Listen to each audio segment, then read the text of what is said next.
តោះបងប្អូនមកមើលលំហាត់អូឡុំពិសាមួយលំហាត់នេះសេរីរឿង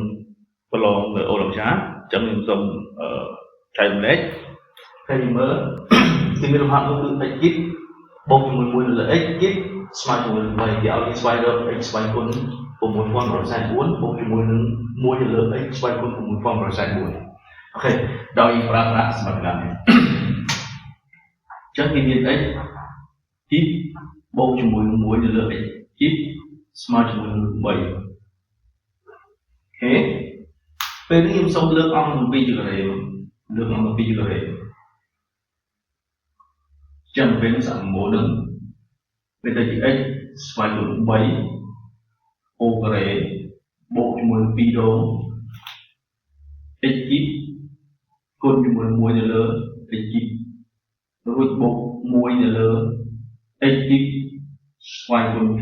2ស្មើជាមួយនឹងអានេះពេលលើជាការ៉េទៅវាដាច់ឬហើយមែនមិនយកទៅសល់3អូខេចឹងយើងសាកម៉ូទៀត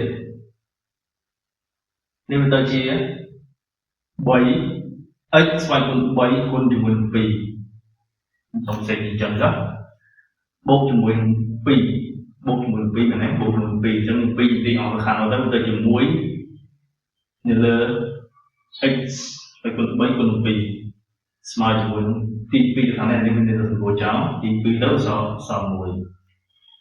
បងអញ្ចឹងពេលហ្នឹងខ្ញុំលើកអង្គ7ជាការ៉េទៀតខ្ញុំសូមលើកអង្គ7ជាការ៉េទៀតណា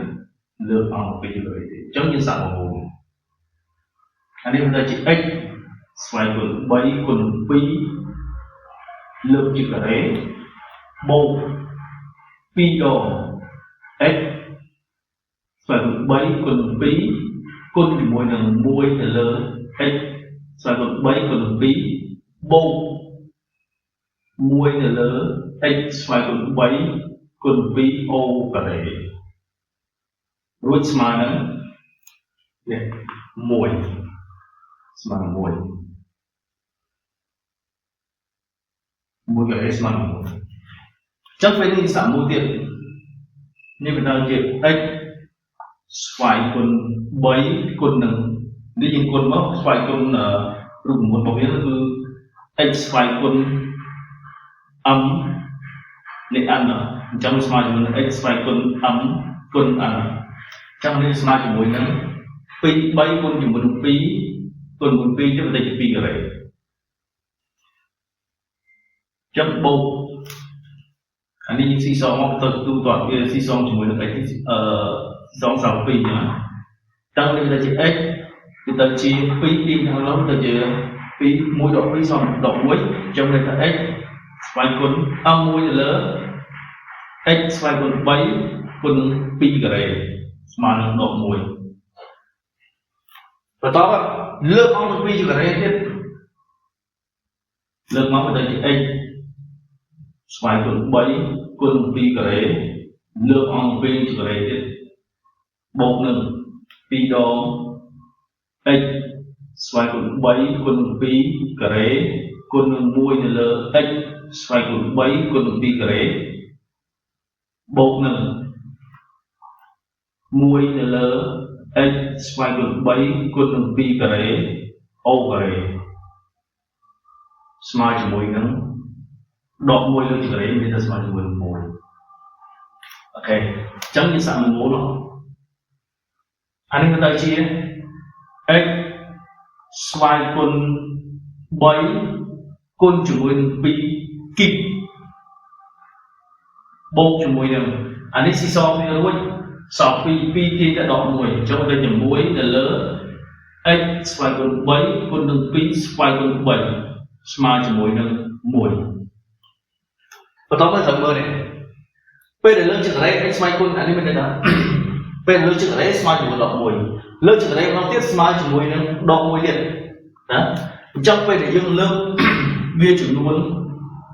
ទៅទឹករហូតទៅលើក x នឹងរហូតដល់ស្វែងគុណ11លើក11ដងមានថា11ដងទៅយក11ដងទៅវាស្មើជាមួយនឹង x នេះគុណជាមួយនឹង3គុណជាមួយនឹង2 ស្វែងគុណ11 បូកជាម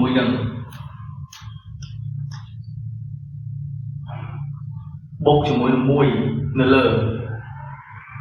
x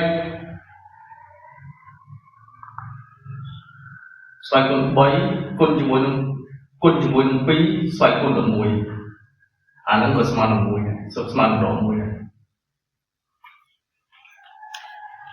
ចុះសរុបមក x ស្វ័យគុណ3គុណជាមួយនឹង2ស្វ័យគុណនឹង1ហ្នឹងគឺស្មើ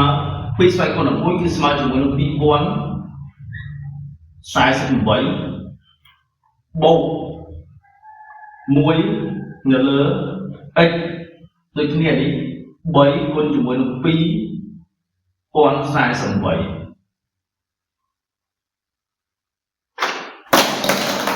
ស្មើជាមួយនឹងដក1ចុះគេបាន x ស្វ័យគុណ6144បូក1នៅលើ x